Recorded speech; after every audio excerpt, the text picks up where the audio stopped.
In today's video, I'll be showing you the full cutting and sewing process of making a satin slip dress that has a cowl neckline.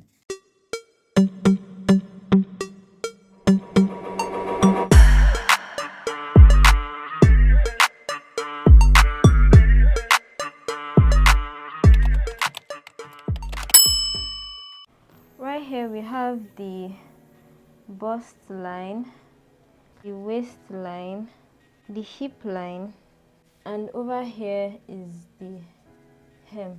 I'm going to be putting in the horizontal measurements. The bust measurement I have here is 32 divided by 4 is 8 inches, and I'll be measuring from this line here, which represents the center front line. So 8 inches plus 1.25 inches. This 1.25 inches will serve as the sewing allowance of about 0.5 inches, and then the ease allowance, which is about 0.75 inches. The waist measurement here is 26 inches.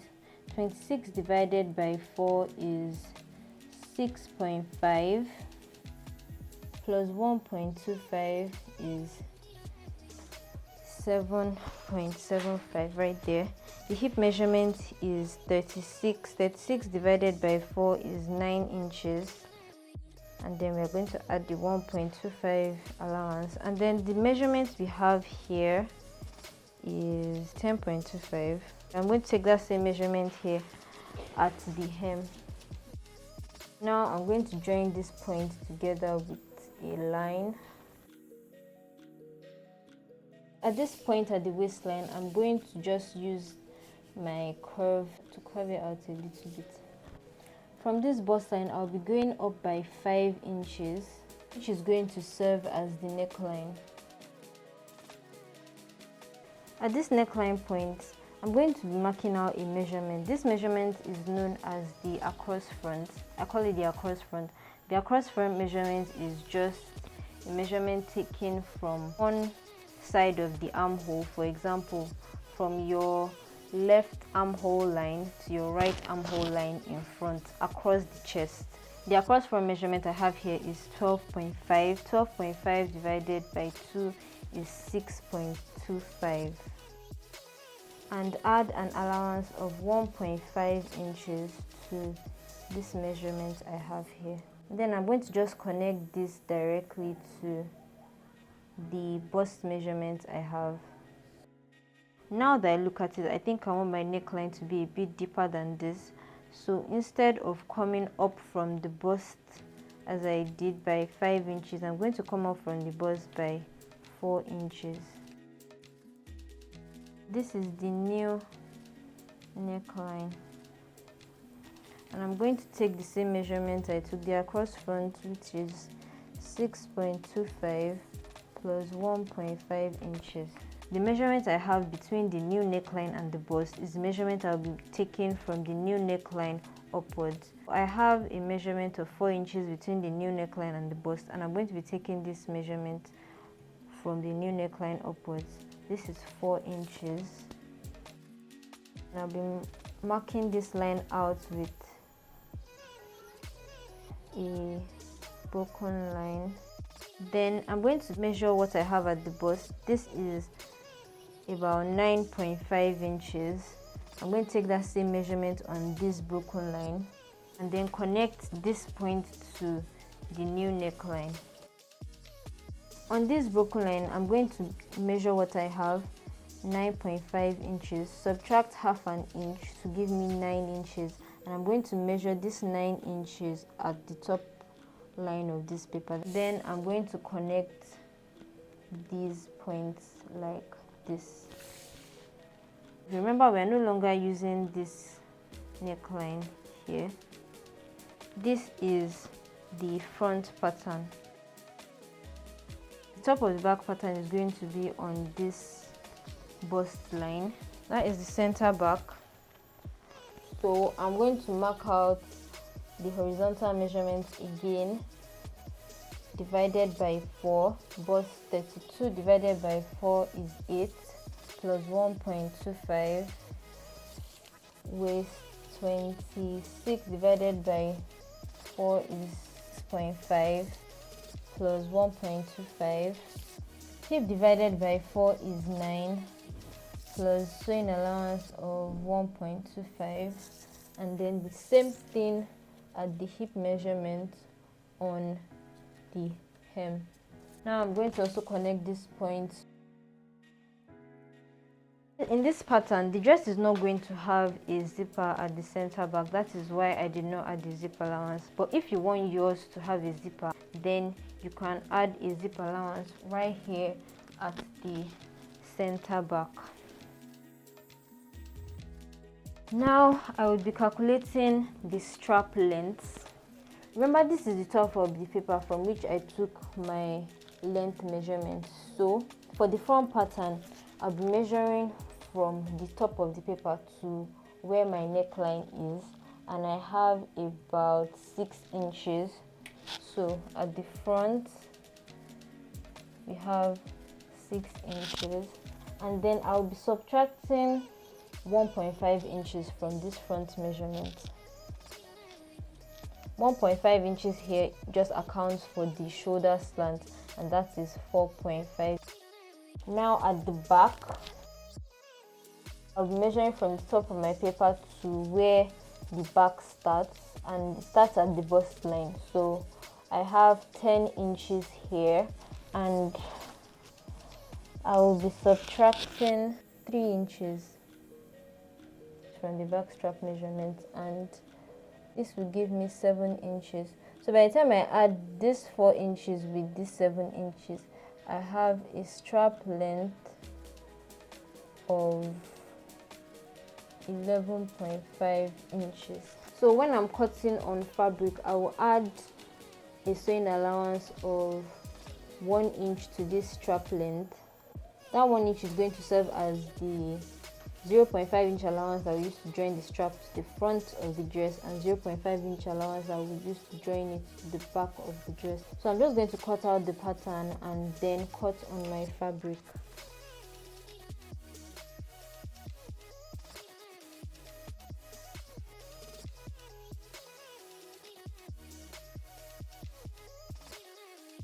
We have the front and back patterns, and now I will be showing you why the measurement we took from the neckline upwards is actually necessary. At this new neckline here, I'm going to just fold the pattern along that line. This extra paper upwards is going to serve as the fold on the neckline, where we will turn the neckline in so that there's no joining at the top of the neckline, and then when it falls, it will just fall like this. There's some excess at the side here, so I'm just going to trim it out. This is what the front pattern will look like with the fold at the top, and then this is what the back pattern is going to look like. Now I'm going to cut it on fabric. This is the fabric I'll be using in making this dress, and it is satin silk or Duchess fabric, and I have about 2 yards of it. Because I'm making this for a small size, 2 yards should be enough, but if you are a larger size, then it's advisable to get about 2.5 to 3 yards. The thing about this dress that makes it different from other dresses you would make is the fact that the dress has to be cut on bias, especially the front part of the dress. Cutting the dress on bias helps with the cowl neck or the falling effect of the neckline, and cutting dresses on bias makes the dress require more fabric than usual. I'm going to be cutting the front part of this dress on bias because I want the neckline to fall very well.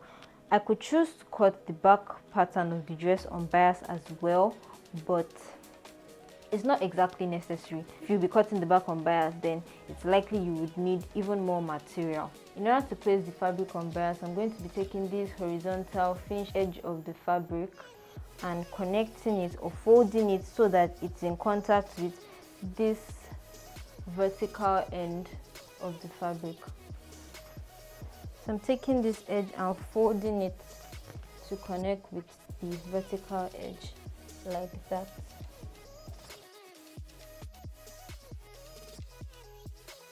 So like this, the fabric is folded on bias, and this fold here is going to serve as the center front. Now I'm just going to turn this fabric so that I can let it show on camera properly. Now I'm pinning the center front of my pattern along this edge.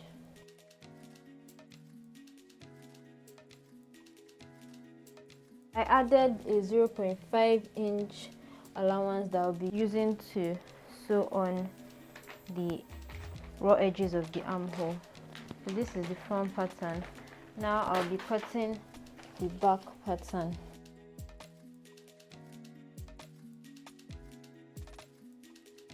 In cutting the back pattern, I'm going to be adding a 0.5 inch allowance to the top of my pattern, which is going to serve when I want to turn the back neckline with lining fabric. So I'll be adding a 0.5 inch sewing allowance to the top of the back.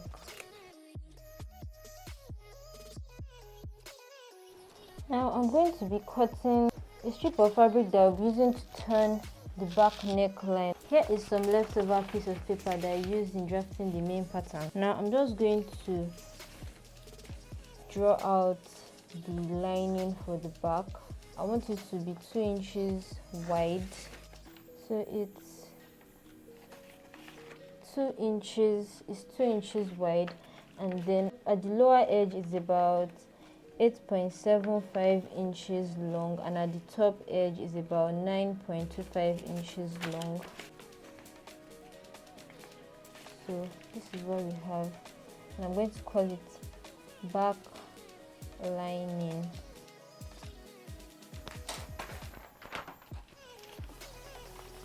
So we'll be using it to turn the back pattern. This edge of the back lining is on fold, by the way. I'm just going to place it on the fabric and cut it out. So this is the piece for the back lining. The last thing I'll be cutting now are the straps, and I'm also going to be cutting the straps on bias because I want it to be a bit stretchy. Like I did when I was cutting the front fabric, I'll be bringing this horizontal edge of the fabric and connecting it to this vertical edge of the fabric. I'm going to take my tailor's chalk, and remember the length we calculated for the straps are 11.5 inches, and I'm going to be adding 1 inch sewing allowance to it. So the length I'll be cutting for the straps here is 12.5 inches, and the width I'll be using is 2 inches. It's on fold because I want to cut 2 straps, so I'll be marking out 2 inches from that folded point.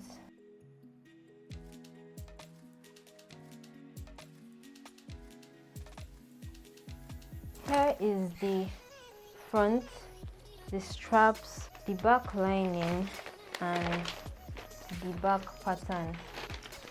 Now I'm just going to take the straps first to my sewing machine and join with an allowance of 0.5 inches. This is what the front pattern looks like. With the right sides facing each other, I'm going to fold this extra over the front like this, and then I'm going to just use pins to hold it down in place.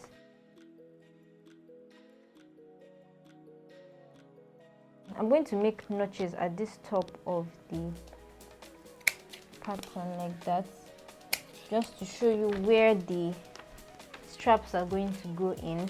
So once I've sewn the straps, I'm going to insert the straps at these edges and then sew with a 0.5 inch sewing allowance along the armhole line. This is the back pattern. This is the back lining. Now I'm going to make notches at the point where I want to insert the straps on the back. I want the straps to be 4 inches from the center. I'm just going to place a pin there to hold it in place, and then I'm going to fold it this way and then make a notch at that point just to indicate where I want the straps to be. Then once I'm done sewing the straps, I would insert the straps at this point and then sew on the back lining. These are the straps, and I'm just going to be sewing them with a sewing allowance of 1/2 inch. Now I'm going to trim off the excess on the straps. Here is my loop turner, and I'm just going to insert it into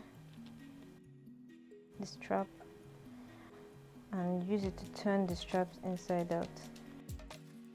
There I have my strap, and I'm going to do this for the other strap as well. Now that I have turned both straps inside out, I'm going to take the front part of the dress and I'm going to be inserting the straps at those points that I notched. The part where there's joining is the back of the strap. I'm going to ensure that the right side of the strap is facing the right side of the front pattern.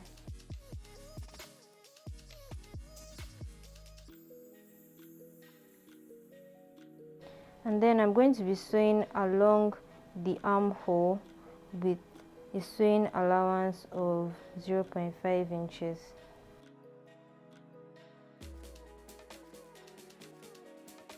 Just to ensure that this stays in place, I'm going to be stitching the excess sewing allowance onto the lining part of the front.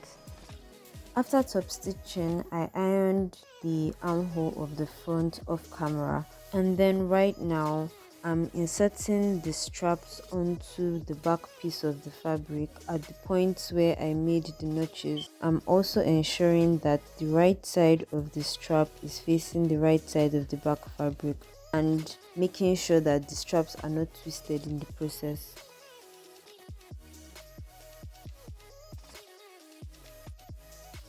Now I'm sewing the straps onto the back fabric with a sewing allowance of 0.5 inches, and I'm top stitching the excess sewing allowance onto the lining of the back.